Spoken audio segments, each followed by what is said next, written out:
ఈవేళ మీకు తేడా తెలియకపోవచ్చు. 27 ఏళ్ళు లెక్కేసుకోండి.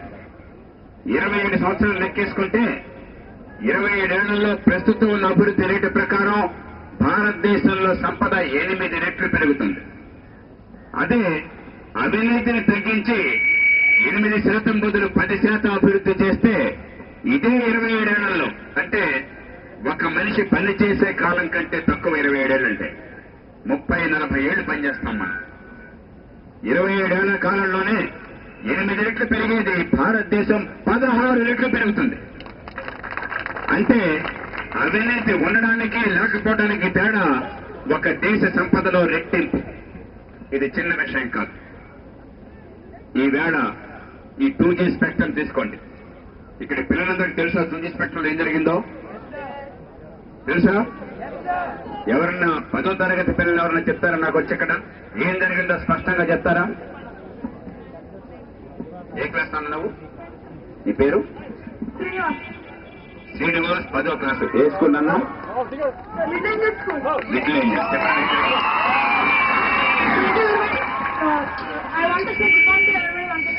స్పెక్ట్రమ్ లో ఏమైంది? స్పెక్ట్రమ్ రాజా మెయిన్గా న్యూస్ గాను తీస్తుంది. మెయిన్గా మించే పేర్లు ఇవే. రాజా కాంగ్రెస్ ప్రభుత్వం ఉంది, కానీ ఏమైనా ఇన్ని సంవత్సరాలు ఇన్ని కోట్ల రూపాయలు పోతే ఒక స్పెక్ట్రమ్ కేసు అది అర్హత లేని కంపెనీలకి వాటికి వాళ్ళు లైసెన్స్లు ఇచ్చి ఉన్న డబ్బులన్నీ దోచేసుకున్నారు. ఎవరికి పడితే వాళ్ళకి అంత కావాలంటే అంత తినేస్తున్నారు. మనకి సమంజసం మనకు తెలీదా? మనం కూడా చూసుకోం కదా. కాంగ్రెస్ పార్టీ అయినా రాజ్యాంగ అసలు ఏం తీసుకుంటాను క్లియర్గా విషయం తెలిసిపోయింది అందరికీ. అయినా ఎవరికి యాక్షన్ తీసుకోవడానికి అరెస్ట్ చేయగలరు కదా.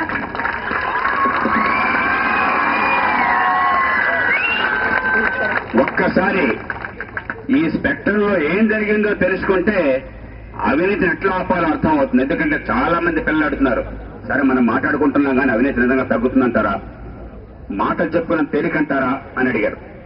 అమ్మ అక్కడికి వెళ్ళాక మాట్లాడుకుందాం అని చెప్పాను. స్పెక్ట్రమ్ అనేది మన సహజ వనరు. ఎలాగైతే సముద్ర తీరం ఉందో, ఎలాగైతే భూమిలో ఖనిజాలు వస్తున్నాయో, అదే రీతిన ఈ దేశంలో ఎక్కడ ఈ ఫ్రీక్వెన్సీలు వాడుకున్నా కూడా అది దేశ ప్రజల ఆస్తి. ఇది ఎవరి సొంత సొమ్ము కాదు.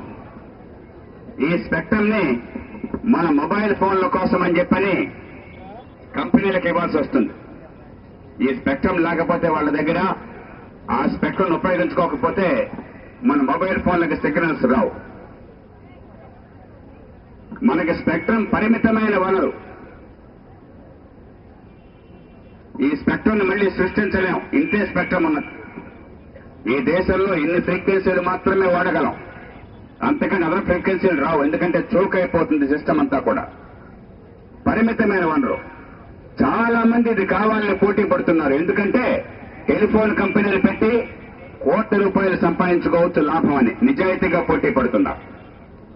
నిజాయితీగా వ్యాపారం చేసి లాభాలు సంపాదించడం తప్పు కాదు. ఒకప్పుడు ఈ దేశంలో టెలిఫోన్లు కావాలంటే మీరంతా పుట్టక మునుపు మాకు ఫోన్లు కావాలంటే తల ప్రాణం తోక్కొచ్చేది. 1991లో ఈ దేశంలో సరళీకరణ చేసి అప్పటి నుంచి క్రమక్రమంగా ఈ ఫోన్లు గాని మిగతావి గాని వాటిలో పోటీని తీసుకొచ్చి లైసెన్స్ రాజ్యాన్ని అంతం చేసి మీరు తక్కువ ఖరీదుకి మంచి ప్రమాణాలతో ఎవరు ఉత్పత్తి చేసినా కూడా మీరు ఉత్పత్తి చేయండి, అమ్ముకోండి, లాభాలు సంపాదించండి అని చెప్పిన ఏర్పాట్లు చేశారు. 93లో నేను మొట్టమొదటిసారిగా దేశం బయటికి వెళ్ళాను. అలాగే 95లో ఇంకోసారి వెళ్ళాను. 95లో వెళ్ళినప్పుడు నా కారు డ్రైవ్ చేసే అతను సలీం అని చెప్పని ఒక లెబనీస్ కుర్రాడు. హోటల్ మేనేజ్మెంట్ చేశాడు. కానీ ఆ వృత్తిలో ఉద్యోగాలు లేక కార్ డ్రైవర్ గా ఉన్నాడు. తెలివిగలాడు, చలాకీ అయినవాడు. నాతో చాలా కబుర్లు చెప్పేవాడు. ఏ ఆఫీసులో మీటింగ్ ఉన్నా కూడా నన్ను అక్కడ తీసుకెళ్తుండేవాడు. కానీ లండన్ నగరంలో ట్రాఫిక్ అంతా కూడా చాలా రద్దీగా ఉండేది. పార్కింగ్ సాధ్యమయ్యేది కాదు. నన్ను దింపగానే సలీం నాతో చెప్పేవాడు, సార్ మీకేం కంగారు లేదు, మీ మీటింగ్ కాగానే ల్యాండ్ లైన్ నుంచి నా మొబైల్ నంబర్ ఉంది, దీనికి ఫోన్ చేయండి, నేను వెంటనే 2 నిమిషాల్లో వచ్చేస్తాను ఎక్కడ పార్కింగ్ చేస్తున్నా కూడా అని చెప్పన్నాడు. దాంతో నాకు మీటింగ్ తర్వాత మీటింగ్ చాలా తేలిగ్గా అయిపోయేది. లేకపోతే విదేశాల్లో ఉన్నాం, దారులు తెలియవు, ట్రాఫిక్ జామ్లు. ఈ మీటింగ్ తర్వాత నెక్స్ట్ మీటింగ్ టైంకి వెళ్ళకపోతే మర్యాదగా ఉండదు. మన దేశంలో 10 నిమిషాలు ఆలస్యం అయితే పర్లేదు, కానీ ఆ దేశాల్లో టైంకి వెళ్ళకపోతే మన గౌరవం కూడా పోతుంది. ఆ కంగారు ఉండేది. ఎప్పుడైతే ఈ కుర్రాడు మొబైల్ ఫోన్ నంబర్ నాకు ఇచ్చాడో, తన దగ్గర మొబైల్ ఫోన్ ఉందో, నాకు చాలా తేలికైపోయింది. ఆ కుర్రాడిని చూసి, మొబైల్ ఫోన్ను చూసి నాలో 2 భావాలు కలిగినాయి. ఒకటి, బోల్డ్ అంతా సంతోషం, ఆశ్చర్యం. అరే ఇంత అద్భుతంగా ఉంది టెక్నాలజీ. కారు డ్రైవర్కు కూడా, షోఫర్కు కూడా మొబైల్ ఫోన్ ఉండి ఎవరికి అసౌకర్యం లేకుండా ఒక్కసారి ఫోన్ చేస్తే పార్కింగ్ ప్లేస్ దొరకకుండా 2 నిమిషాల్లో వచ్చేస్తున్నాడే. మనం టైం బోర్డు సేవ్ చేయగలుగుతున్నామే. ఈ మీటింగ్ నుంచి మరో మీటింగ్ కి గాబరా లేకుండా, కంగారు లేకుండా, భయం లేకుండా, బీపీ రాకుండా, గుండె హార్ట్ అటాక్ రాకుండా వెళ్ళగలుగుతున్నామే అని ఆశ్చర్యం. మరో పక్కన నాలో కలిగిన భావం బోల్డ్ అంతా అసూయ. అరే ఈ దేశాల్లో డ్రైవర్లకు కూడా మొబైల్ ఫోన్లు ఉన్నాయి. మన దేశంలో బాగా చదువుకున్న వాళ్ళు, ఉద్యోగాలు ఉన్న వాళ్ళకే ఫోన్ కావాలంటే తలప్రాణం తొక్కొస్తుంది. నా దేశంలో తట్టల మీద మోస్తూ కూరగాయలు అమ్ముకునేటువంటి మహిళలకి, తోపుడు బండిలో చిన్న చిన్న సరుకులు అమ్మేటువంటి కుర్రాళ్ళకి, మన కారు నడిపే డ్రైవర్లకి, మన ఇంట్లో పని మనుషులకి, మన విద్యార్థులకి, యువతకి ఎప్పుడొస్తాయో కదా ఈ ఫోన్లు అనుకున్నాను 95లో. ఆనాడు ఇక్కడున్నారు మీరందరూ, మీ కుటుంబాల్లో బహుశా 10 మందికి ఏమన్నా ఫోన్లుంటే ఉండుంటాయి ఆనాడు 15 ఏళ్ల క్రితం. ఈవేళ మీ కుటుంబాల్లో ఫోన్లు ఉన్న వాళ్ళు ఎవరు ఒకసారి చేతులు ఎత్తండి. లేని వాళ్ళు ఎవరు లేరు కదా? ఫోన్ లేని వాళ్ళు ఎవరు ఉన్నారా? మీ దగ్గర మొబైల్ ఫోన్ ఉన్న వాళ్ళు చేతులు ఎత్తండి.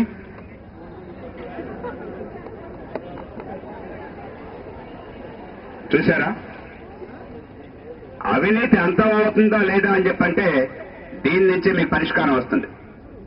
15 ఏళ్ల క్రితం టెలిఫోన్ కావాలంటే లంచం లేకుండా ఫోన్ వచ్చేది సాధ్యం కాదు.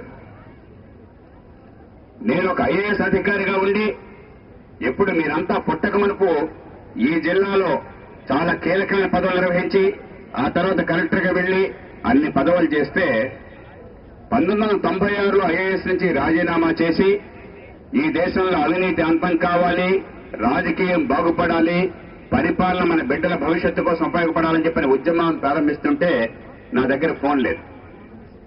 ఒక ఆఫీస్ అద్దెకి తీసుకున్నాం, ఫోన్ లేదు. ఫోన్ లేకపోతే అప్పుడు రాజశేఖర రెడ్డి గారు ఎంపీగా ఉన్నాడు, ఆయనకు ఫోన్ చేశాను. ఎందుకంటే వాళ్ళ అబ్బాయి మేము తీసుకున్నటువంటి ఆఫీస్నే గతంలో అద్దెకి తీసుకున్నాడు. ఆ తర్వాత కంపెనీని మూసేశారు. ఎందుకంటే ఆనాడు ఆయన ముఖ్యమంత్రి గారు కొడుకు కాదు, అందుకని కంపెనీలు కొన్ని దివాలా తీసినాయి. ఆ తర్వాత దివాలా తీసే పరిస్థితే లేదు అధికారంలో వచ్చిన తర్వాత. ఆ కంపెనీ మూసేశారు. కానీ ఇంకా ఫోన్లు అక్కడే ఉన్నాయి.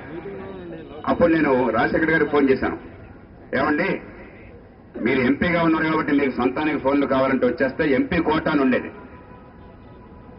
మీకు ఆ డబ్బులు నేను ఇచ్చేస్తాను, ఈ ఫోన్కి ఎంత ఖర్చు అయితే అంత, ఈ లోక్సత్తా సంస్థను ఏర్పాటు చేస్తున్నాం, నాకు ఈ ఫోన్ అర్జెంట్ కావాలి, కాస్త ఇస్తారని ఫోన్ చేశాను. ఆయన ఇవ్వలేకపోయినారు, ఆయనకి ఇబ్బంది ఉండి నాకు ఇబ్బందిగా అని చెప్పి సార్ ఇవ్వలేకపోతున్నారు, మన్నించండి అని చెప్పి అన్నారు. కానీ నా స్థాయి మనిషి కూడా అప్పటికే 16 ఏళ్ల పాటు ఈ రాష్ట్రంలో, దేశంలో బోల్డంత పేరు ప్రఖ్యాతి పొందిన ఐఏఎస్ ఆఫీసర్ గా ఉన్నా కూడా, లక్షల మంది నుంచి గౌరవాన్ని పొందుతున్నా కూడా ఫోన్ కావాలంటే అడుక్కోవాల్సి వచ్చింది 15 ఏళ్ల క్రితం.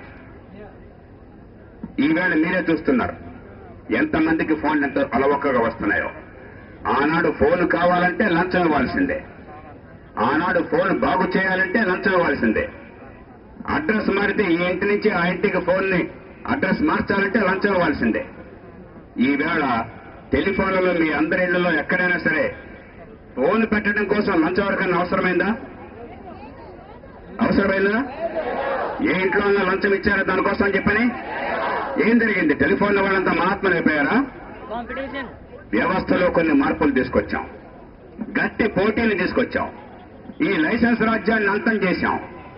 కేవలం అధికారంలో ఉన్నవాడు, వాడికి నచ్చిన వాడికో, వాడికి లంచం ఇచ్చిన వాడికో ఈ లైసెన్సులు కాకుండా ఎవరన్నా టెలిఫోన్లు ఉత్పత్తి చేయండి, ఎవరన్నా టెలిఫోన్ల సేవలు ఇవ్వండి, ఎవరన్నా దాని నుంచి లాభాలు ఆర్జించండి, ఎంత టారిఫ్ పెడతారో మీరు నిర్ణయించుకోండి.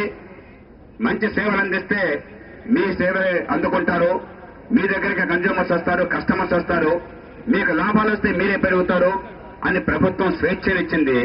లైసెన్సులు పక్కన పెట్టింది. అవినీతి అవసరం లేకుండా ఏర్పాట్లు చేసింది. 10 ఏళ్ల కాలంలో ఈ దేశంలో 67 కోట్ల టెలిఫోన్లు వచ్చినాయి. 15 ఏళ్ల క్రితం ఎన్ని టెలిఫోన్లు ఉన్నాయో తెలుసా దేశం మొత్తంలో? 15 ఏళ్ల క్రితం దేశం మొత్తంలో ఉన్న టెలిఫోన్లు 70 లక్షలు. ఈవేళ దేశంలో ఉన్న టెలిఫోన్లు దాదాపు 70 కోట్లు. అంటే ఎన్ని రెట్లు? 70 లక్షలకి 70 కోట్లు ఎన్ని రెట్లు? 100 రెట్లు పెరిగినాయి. 10 ఏళ్ల కాలంలో టెలిఫోన్లు 100 రెట్లు పెరిగినాయి. ఆనాడు 70 లక్షల టెలిఫోన్లుంటే ఈవేళ ఒక్కొక్క నెల కొత్త ఫోన్లు ఎన్ని వస్తున్నాయో తెలుసా మీకు? ఎవరైనా చెప్తారా? ఒక్కొక్క నెల కొత్త ఫోన్లు ఎన్ని వస్తున్నాయి ఈ దేశంలో?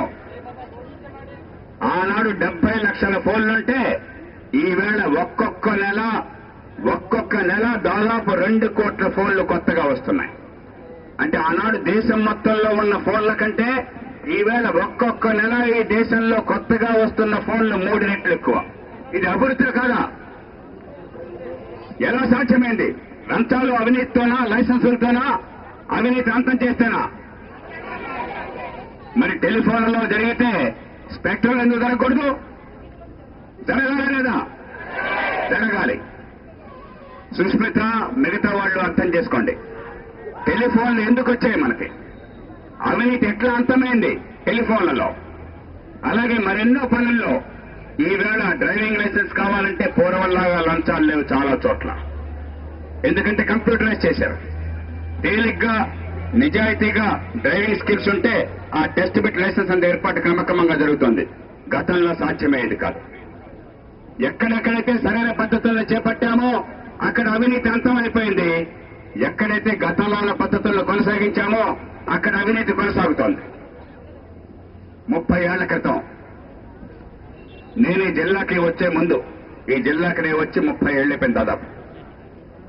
అప్పటికే ఈ రాష్ట్రంలో ఒక చట్టం ఉన్నది, పట్టాదారు పాస్ పుస్తకాల చట్టం అని చెప్పని. అంటే రైతులందరికీ వాళ్ళ ఆస్తులు ఏమిటి, పొలం ఎంత ఉంది, ఎక్కడుంది అన్న వివరాలన్నీ కూడా నమోదు చేసే చట్టాన్ని అప్పటికే తీసుకొచ్చారు. దాని ఉద్దేశం ప్రతి రైతుకి, పొలమున్న ప్రతి మనిషికి తన హక్కులు నిర్ధారించి కాగితం పుస్తకం ఇస్తే బ్యాంకుల్లో అప్పులు తీసుకోవచ్చు, ఆ పొలాలను కొనొచ్చు, అమ్ముకోవచ్చు, తాకట్టు పెట్టచ్చు, పంట రుణాలు తీసుకోవచ్చు, ఏమైనా చేయొచ్చు. 30 ఏళ్ళైంది. ఇప్పటికి కూడా ఈ 30 ఏళ్ళు జరిగిన తర్వాత కూడా ఈ దేశంలో లక్షలాది మంది రైతులకి ఈ పట్టాదారు పాస్ పుస్తకాలు అందాల. ఈ పాసు పుస్తకాలు అందిన రైతుల్లో ఒక 100 మందిని మినహాయించండి, మంత్రులు, బాగా పలుకుబడిన వాళ్ళు మినహాయించేస్తే మిగిలిన ఏ ఒక్కళ్ళకి ఇప్పటికీ ఈ రాష్ట్రంలో లంచం లేకుండా పట్టాదారు పాస్ పుస్తకం అందల. ఒక్కళ్ళకు కూడా అందల 30 ఏళ్ల కాలంలో. ఎందుకంటే పాత పద్ధతుల్లో కొనసాగించాం, పాత ఆలోచనలే కొనసాగించాం. పాత తరం పాత రీతిలో నడుస్తున్నట్టయితే అవినీతి అట్లాగే ఉంటుంది. కానీ టెలిఫోన్లలో ఎప్పుడైతే లైసెన్స్ రాజ్యాన్ని అంతం చేశామో, స్వేచ్ఛని, పోటీని పెంచామో, అందరికీ అవకాశాలను పెంచామో, 70 కోట్ల ఫోన్లు వచ్చినాయి. ఆనాడు ఫోన్ చేయాలని చెప్పంటే ఈ జిల్లాలో నేను సబ్ కలెక్టర్ గా ఉండగా ఇక్కడ విశాఖపట్నంలో కలెక్టర్ గా ఫోన్ చేయాలంటే లైట్నింగ్ కాల్ కొట్టాలి. ఆ రోజుల్లో మీ అందరికీ లైట్నింగ్ కాల్ అంటే తెలియదు కూడా తెలియదు. నర్సీపట్నం నుంచి విశాఖపట్నానికి ఫోన్ చేయాలంటే నాకు దగ్గర ఆ రోజుల్లో 30 రూపాయలు 40 రూపాయలు అయ్యేది ఒక్క చిన్న ఫోన్ కాల్కి. నర్సీపట్నం నుంచి విశాఖపట్నానికి ఆ రోజుల్లో 40 రూపాయలంటే ఈవేళ కనీసం 400 రూపాయలు. ఈవేళ 400 రూపాయలు. ఆ రోజుల్లో నా జీతం ఎంత తెలుసా? ఆ రోజుల్లో నా జీతం 1165 రూపాయలు ఐఏఎస్ ఆఫీసర్గా. 1165 రూపాయలు. 11.45 రూపాయలు ఒక ఐఏఎస్ ఆఫీసర్ జీతంగా ఉన్న రోజుల్లో నర్సీపట్నం నుంచి విశాఖపట్నానికి ఫోన్ చేయాలంటే నాకు 30 రూపాయలు 40 రూపాయలు అయ్యాయి వెంటనే మాట్లాడాలంటే లైట్నింగ్ కాల్ అని చెప్పనేవాడు. ఈవేళ ఇక్కడి నుంచి హైదరాబాద్ ఫోన్ చేయాలంటే ఎంత అవుతుంది మీకు నిమిషానికి? సెకండ్కు పైసా అవుతోంది. మీరందరూ టక్ టక్ టక్ కొట్టేస్తున్నారు. ఢిల్లీ మాట్లాడేస్తున్నారు. అమెరికా మాట్లాడాలంటే 3 రూపాయలు అవుతుంది అంతే నిమిషానికి. ఆనాడు నర్సీపట్నం నుంచి విశాఖపట్నం ఫోన్ చేయాలంటే 40 రూపాయలు అయింది లైట్నింగ్ కాల్ చేస్తే. అంటే కొన్ని పద్ధతులను మారిస్తే అంత పెద్ద పెను మార్పులు వస్తాయి. ఈ స్పెక్ట్రంలో జరిగింది ఏంటంటే ఆ పద్ధతులు మార్చకుండా ఏం చేశాడు ఈ రాజా అనే పెద్ద మనిషి? ఆయన చేశాడా? ఆయన వెనకాల చాలా మంది ఉన్నారా తర్వాత తెలుస్తుంది. కానీ ఎవడు చేసినా కూడా ఏం చేశారు? చాలా మంది దీనికోసం పోటీ పడుతుంటే దీనికి బోళ్ళంత విలువ ఉంటే ఈ స్పెక్ట్రం ఇవ్వాలంటే ఏం చేయాలి? ఏ ప్రభుత్వమైనా మీరైతే ఏం చేస్తారు? టెండర్ పెట్టి వేలం పాట పాటించాలి అంతే కదా. ఎవరు ఎక్కువ ఒకరికి ఇస్తామంటే వాళ్ళకి ఆ స్పెక్ట్రం ఇచ్చేసామనుకోండి ప్రభుత్వానికి బోళ్ళంత ఆదాయం వస్తుంది. నిజాయితీగా ఎక్కువ డబ్బు ఎవరు పెడతారో వాళ్ళకి స్పెక్ట్రం వస్తుంది అంతే కదా. కానీ రాజా ఏం చేశాడు? అకస్మాత్తుగా అర్ధరాత్రి కొన్ని కంపెనీలను సృష్టించాడు. బినామీ కంపెనీలు సృష్టించారు. వాళ్ళెవరికి అసలు టెలిఫోన్ కంపెనీలతో కానీ ఈ స్పెక్ట్రంతో కానీ టెలిఫోన్ టెక్నాలజీతో కానీ ఏమాత్రం సంబంధం లేదు. వాళ్ళంతా రియల్ ఎస్టేట్ వాళ్ళు, కిళ్ళి బంకుల వాళ్ళు, గుట్కా కంపెనీల వాళ్ళు. కానీ అకస్మాత్తుగా పెట్టేశాడు. పెట్టేసేమన్నాడు? First come first served. అంటే ఏంటి? ఎవరు ముందొస్తే పరిగెట్టుకుని వాళ్ళకి ఇచ్చేస్తానన్నాడు. ఆ ముందు రావడం ఏం చేశాడు? ఎవరికి చెప్పకుండా నోటిఫై చేశాడు. ఎవరికి చెప్పలా. చెప్పిన తర్వాత ఏం చేశాడు? అక్టోబర్ 1 దాకా ఈ టెండర్ ఈ అప్లికేషన్లు తీసుకుంటామని చెప్పని అకస్మాత్తుగా సెప్టెంబర్ 25వ తారీఖు మధ్యాహ్నం 25వ తారీఖు మధ్యాహ్నానికి ఈవేళ సాయంత్రంతో క్లోజ్ చేస్తున్నాం అన్నాడు. క్లోజ్ చేస్తున్నామని 1 గంట నోటీస్ ఇచ్చాడు. దీనికోసం అని చెప్పని 1653 కోట్ల రూపాయలు బ్యాంక్ గ్యారంటీ తీసుకురావాలి. ఈ బ్యాంక్ గ్యారంటీ కావాలి, మిగతా డాక్యుమెంట్లు కావాలని చెప్పని కేవలం 1 గంట నోటీస్ ఇచ్చారు. ప్రపంచంలో ఎవరన్నా బిల్ గేట్స్ అయినా సరే 1 గంట నోటీస్ ఇస్తే ఢిల్లీలో కూర్చుని 1653 కోట్ల రూపాయలు ఒక ఇండియన్ బ్యాంకులో మీరు బ్యాంక్ గ్యారంటీ కావాలంటే సాధ్యమవుతుందా? సాధ్యం కాదు. కానీ ముందుగా నాలుగు చెప్పిన లంచం మింగాడు కదా, వాళ్ళందరికీ ముందే తెలుసు ఈ సాయంత్రం మూసేస్తున్నారని, 1653 కోట్ల రూపాయలు బ్యాంక్ గ్యారంటీ కావాలని, ఇంకా మిగతా కండిషన్స్ ఉన్నాయని ఇవన్నీ వాళ్ళకి ముందే తెలుసు. వాళ్ళు అందుకనే ముందుగానే కరెక్ట్ గా 1653 కోట్ల రూపాయలకి ముందు తేదీతోనే గ్యారంటీలు తీసుకుని రెడీగా సిద్ధంగా ఉన్నారు. తెలియని వాళ్ళంతా క్యూలో నుంచొని ఉన్నారు. ఆ సాయంత్రానికి కొట్టు కట్టేశారు. ఆ తర్వాత ఈ గ్యారంటీలు ఇచ్చిన వాళ్ళందరికీ ఈ పంపకాలు చేశారు. వాళ్ళ దగ్గర 1000 కోట్ల రూపాయల లంచాలు మింగారు. కొన్ని కంపెనీల్లో రాజకీయాల్లో ఉన్న నాయకులే వాటాదారులు, పేరుకి వేరే కంపెనీ కానీ పూర్తిగా వీళ్ల కంపెనీ. ఆ కొనుక్కున్న వాళ్ళు ఏం చేశారు? కొంతమంది 15 రోజుల్లో 1300 రూపాయలకు కొన్నదాన్ని, కేవలం 1300 రూపాయలకు కొన్నదాన్ని 15 రోజుల్లో ఇంకొక రూపాయి పెట్టుబడి లేకుండా, ఒక్క టెక్నాలజీ లేకుండా, ఇంకే పని చేయకుండా 15 రోజుల్లో 10,000 కోట్ల రూపాయలకు అమ్మేశారు. 1300 కోట్ల రూపాయలకి పొందిన స్పెక్ట్రమ్ ని 10,000 కోట్ల రూపాయలకి 15 రోజుల్లో అమ్మేశారు. ఇది అవినీతే కాదా? దీనిలో దోపిడీ జరిగిందా లేదా? 1,76,000 కోట్ల రూపాయల దోపిడీ జరిగింది.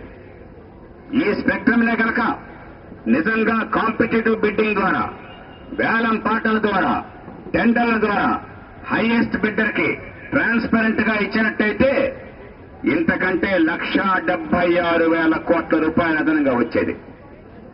1,76,000 కోట్లంటే 176 తర్వాత ఎన్ని సున్నాలున్నాయి ఏమ్మా? ఎవరు చెప్తారు? 1,76,000 కోట్లు. 10 సున్నాలున్నాయి. 176 తర్వాత 10 సున్నాలున్నాయి. అంత డబ్బిది. దాన్ని 2 లక్షల కోట్లకు రౌండ్ ఆఫ్ చేస్తే 2 లక్షల కోట్లకు రౌండ్ ఆఫ్ చేస్తే 2 తర్వాత 13 సున్నాలు ఉన్నాయి, 12 సున్నాలు ఉన్నాయి. 176 తర్వాత 10 సున్నాలు, 2 తర్వాత 12 సున్నాలు. అంత డబ్బిది 2 లక్షల కోట్ల రూపాయలు సుమారుగా ఒక్క స్పెక్ట్రంలో దోచుకున్నారు. ఈ డబ్బే దోచుకోకుండా ఈ దేశంలో ప్రజలు ఉపయోగించినట్టు ఏమవుతుందో తెలుసా? ఈ డబ్బుతో దేశంలో ప్రతి బిడ్డకి అంతర్జాతీయ ప్రమాణాలతో స్కూళ్లు, కాలేజీలు, యూనివర్సిటీలు ఏర్పాటు చేసి ₹1 జేబులోంచి ఖర్చు కాకుండా ప్రతి బిడ్డకి ఉచితంగా అద్భుతమైన విద్యని ఓ అమెరికాకి, ఓ చైనాకి ధీటుగా మనం అందించవచ్చు. ఈ డబ్బుని సద్వినియోగం చేస్తే ఈ దేశంలో సుమారుగా 2 కోట్ల మంది యువతకి తలెత్తుకుని ధీమాగా వాళ్ళ కాళ్ల మీద వాళ్ళు నిలబడేలా ఉద్యోగాలు ఇవ్వచ్చు, శాశ్వతంగా తలెత్తుకు బతికట్టుగా. ఈ డబ్బునే సద్వినియోగం చేస్తే సుమారుగా 50 లక్షల బెడ్స్ తో, 50 లక్షల పడకలతో దేశంలో ఆసుపత్రి సౌకర్యాలను ఏర్పాటు చేసి అత్యున్నత ప్రమాణాలతో ఈ దేశంలో ఎవరికి ఎక్కడ ఎలాంటి అనారోగ్యం వచ్చినా సరే ₹1 ఖర్చు కాకుండా మంచి ప్రమాణాలతో 100కి 100 పాళ్లు ఆరోగ్యాన్ని అందించవచ్చు. అంత డబ్బుని ఒక్క డీల్లో, ఒక్క స్పెక్ట్రంలో దోచుకు తినేశారు. ఇలాంటి వాళ్ళని శిక్షించాలా వద్దా? ఎలాంటి శిక్ష పడాలి? మరి మన దేశంలో శిక్ష పడుతుందా అలాంటి వాళ్ళకి? లేదు. నీరా యాదవ్ అని చెప్పని, నీరా యాదవ్ పట్టుబడితే ఎవరికేమైంది? 5 ఏళ్ల తర్వాత జస్ట్ 4 ఏళ్లు శిక్ష చేశారు. 50,000 ఫైన్ వేశారు. 1000 కోట్ల రూపాయలు డబ్బులు తింటే 50,000 రూపాయలు ఫైన్ వేస్తే నేరం బాగుందా లేదా? వాళ్ళకి చాలా బాగుంది, మనకు చాలా అన్యాయం. కాబట్టి అవినీతి పోవాలంటే వేరే చిట్కాలు ఏం లేవు, మ్యాజిక్ ఏం లేదు. ఈ లైసెన్స్ రాజ్యం అంతం చేసి ఒక మైన్ ఇచ్చిన, మన రాష్ట్రంలో కర్ణాటకలో మైన్స్ ఇచ్చారు. ఇనప ఖనిజాన్ని తవ్వడం కోసం చెప్పిన కన్నులు ఇచ్చారు. అవి ఎట్లా ఇచ్చారు? ఆ స్పెక్ట్రమ్ ఎట్లా ఇచ్చారో అదే రీతిన ఫస్ట్ కమ్ ఫస్ట్ సర్వ్. ఇది వాళ్ళు నోటిఫై చేస్తున్నారా అని చెప్పని నాకు కావాల్సిన నేను ఫోన్ చేసి చెప్పేస్తాను. వాళ్ళన్నీ రెడీ చేసుకుని నేను నోటిఫై చేసిన పరీక్షను మొట్టమొదటి అప్లికేషన్ పెట్టాను. ఫస్ట్ కమ్ ఫస్ట్ సర్వ్ అని చెప్పని అతనికి నేను మైన్ ఇచ్చేస్తాను. అంటే నేను ఆ మైన్ ఇచ్చిన కారణంగా వాడికి 100 కోట్ల రూపాయలు లాభం వస్తుంది. అంతకంటే సమర్థులు కావచ్చు, ఒక టాటా కావచ్చు, గొప్ప కంపెనీ కావచ్చు, గొప్ప టెక్నాలజీ ఉన్న కుర్రాడు అమ్మాయిలు కావచ్చు, వాళ్ళకి మాత్రం కాదు. అలా లేకుండా ఈ ట్రాన్స్పరెంట్ గా, ఈ వేలం ద్వారా, ఈ బిడ్డింగ్ ద్వారా ఇచ్చామనుకోండి, ఆ అవినీతికి ఆస్కారం ఉండదు. ఇప్పుడు రాజాగారిని మిగతా వాళ్ళకి ₹1,70,000 కొట్టుతున్నారు కదా, రాజాని జైల్లో కట్టాము. జైల్లో కడితే మనకు లాభం ఏంటి? కాబట్టి తిన్న డబ్బు మొత్తాన్ని కట్టించాలి. అంతేకాదు, ఈ స్పెక్ట్రమ్ ఇచ్చాం, స్పెక్ట్రమ్ కావచ్చు, ఐఎన్ఆర్ మైనింగ్ గుండెల్లో భయం వేస్తుంది. అరే మంత్రి లంచం అడుగుతున్నాడు, కానీ లంచం ఇచ్చి లైసెన్స్ తీసుకుంటే రేపొద్దున మొత్తం క్యాన్సిల్ అయిపోతుంది, సొమ్ము పోయే శని పడుతుంది, ఇదెందుకు రాచమార్గానే పోదామని వాడే పరిస్థితి మార్చుకుని వస్తాడు. మూడోది, మరి వాడి చేతుల్లోకి 1,000 కోట్లు వచ్చేసినాయి. ఇప్పటికే కొన్ని కంపెనీల వాళ్ళు కొట్టేశారు డబ్బులు. 1,300 కోట్లు గవర్నమెంట్కి ఇచ్చి 10,000 కోట్ల రూపాయలు తీసుకున్నారే. ఆ డబ్బంతా మళ్లీ ప్రభుత్వం తీసుకోవాలి. దానికి విండ్ ఫాల్ ప్రాఫిట్ ట్యాక్స్ అంటారు. అలాంటి చట్టం చేసి ఆ డబ్బంతా వచ్చే ఏర్పాటు చేయాలి. నాలుగోది, రేపొద్దున దేశంలో ఎవడ అవినీతికి పాల్పడ్డా సరే, ఎలాంటి పరిశ్రమలు అయినా సరే, ఎలాంటి లైసెన్సులు అయినా సరే, అవినీతి దానిలో ఉందని సాక్ష్యాలు ఉన్నట్టయితే ఆటోమేటిక్ గా అది రద్దయ్యేట్టుగా చట్టం చేసి అవినీతి వల్ల ఎవరు లాభపడ్డన ఏర్పాటు చేయాలి ఈ దేశంలో. ఐదోది, అవినీతికి పాల్పడి వేల కోట్ల రూపాయలు తినేసి ప్రజల సంపదను నాశనం చేస్తే దానివల్ల ఖజానాకు నష్టం వస్తే ఎవడు నష్టం చేసినా సరే నష్టమని రుజువు చేస్తే వాడి మీద 5 రెట్లు పెనాల్టీలు వేసి వాడి కుటుంబం మళ్ళీ వచ్చే 100 తరాల దాకా తలెత్తుకోకుండా చేయాలి. వాళ్ళ ఆస్తులు మొత్తాన్ని జప్తులు చేయాలి. వాళ్ళందరినీ జైలులో పెట్టాలి జీవితకాలం అంతా కూడా. మీరైతే ఉరిశిక్ష ఏమంటున్నారు, కనీసం జీవితం అంతా జైల్లో పెట్టిందంటే ఆ మాత్రం సరిపోతుంది అనుకుంటున్నారు ప్రస్తుతానికి. ఇవన్నీ చేస్తే అవినీతి తగ్గుతుందా తగ్గదా? కాబట్టి ఇవన్నీ చేయాలి. అవినీతి తగ్గడానికి మార్గాలున్నాయి. సుష్మిత అర్థం చేసుకోమ్మా, అవినీతి తగ్గడానికి మార్గాలున్నాయి. మనం చెడ్డవాళ్ళం కాబట్టి అవినీతి లేదు. అవినీతిని ప్రోత్సహించే వ్యవస్థ ఉన్నది, నీతిని పెంచే వ్యవస్థ లేదు. గ్లాస్టన్ అని చెప్పని ఆయన బ్రిటిష్ ప్రధానమంత్రిగా పనిచేశాడు. ఇప్పుడు 130 ఏళ్ల క్రితం చేశాడు, 120 ఏళ్ల క్రితం. గ్లాస్టన్ చెప్పాడు, the purpose of a government is to make it easy for people to do good and difficult to do evil. ఒక ప్రభుత్వం ఎందుకుంది అంటే ఆ దేశంలో పౌరులు మంచి చేయడాన్ని సులభం చేయడం కోసమని. To make it easy for people to do good. ఒక ప్రభుత్వం ఎందుకుంది అంటే ఆ దేశంలో చెడు చేయడాన్ని కష్టం చేయడం కోసము అని. To make it difficult to do evil. కానీ మన దేశంలో ఏమైంది? మంచి చేయడాన్ని చాలా కష్టం చేశారు, చెడు చేయడాన్ని చాలా తేలిక చేశారు. నిజాయితీ పరుడైతే, ఒక అధికారి అయితే అతనికి సరైన పోస్టింగులు ఉండవు. అవినీతి పరుడైతే నాయకులతో లంచాలు పంచుకుంటే వాడిని మన నెత్తెనెక్కిస్తారు. నిజాయితీ పరుడైతే ఎన్నికల్లో సీట్లు ఇవ్వరు. సీట్లు ఇచ్చిన ఓట్లకు డబ్బులు ఇవ్వకపోతే ఓట్లు పడవు. కాబట్టి వాటి రోజుల్లో చాలా చోట్ల గెలవడం కష్టం అవుతుంది. అవినీతి పరుడైతే 100 కోట్లు దోపిడీ సంపాదిస్తే వాడికి అర్జెంటుగా పార్టీలు సీట్లు ఇచ్చి నెత్తి మీద కూర్చోబెడతాయి. వాడు డబ్బులు పనిచేసి వాడు అధికారంలోకి వస్తాడు. ఇలాంటి వ్యవస్థ కొనసాగితే అవినీతిని ఆపగలమా? అవినీతి కొనసాగుతుందా? అవినీతి కొనసాగుతుంది. అందుకే రాజకీయాన్ని మార్చాలి. మార్చేది మీరు. సమాజంలో 73% ఉన్నది యువత. ఈవేళ బతకబోయే కాలం మీరు లెక్కేస్తే ఇక్కడున్న కుర్రాళ్ళని పక్కన పెట్టండి, నాలాంటి వాళ్ళకి ఎక్కువ కాలం లేదు. మేమంతా కలిసి బతకబోయేది 35 ఏళ్లు దాటిన వాళ్ళకి బతకబోయే కాలం కేవలం 6%, 6% మాత్రమే. 94% అదిగో అక్కడ ఆ తండ్రి భుజం మీద ఉన్నటువంటి ఆ పసిబిడ్డ దగ్గర నుంచి మీరంతా కూడా 35 ఏళ్ల లోపల ఉన్న వాళ్ళు, పసి పాపలు, స్కూళ్లలో కాలేజీల్లో విద్యార్థులు, యువత, మీరంతా బతకబోయే కాలం ఈ దేశంలో 94% శాసించాలా? 6% శాసించాలా? అంటే మీరు బాధ్యత తీసుకోవాలి, మీరు తలెత్తుకోవాలి, మీరు గట్టిగా నిలబడాలి, ధైర్యంగా నిలబడాలి, మీరు పోరాడాలి. అందుకోసమే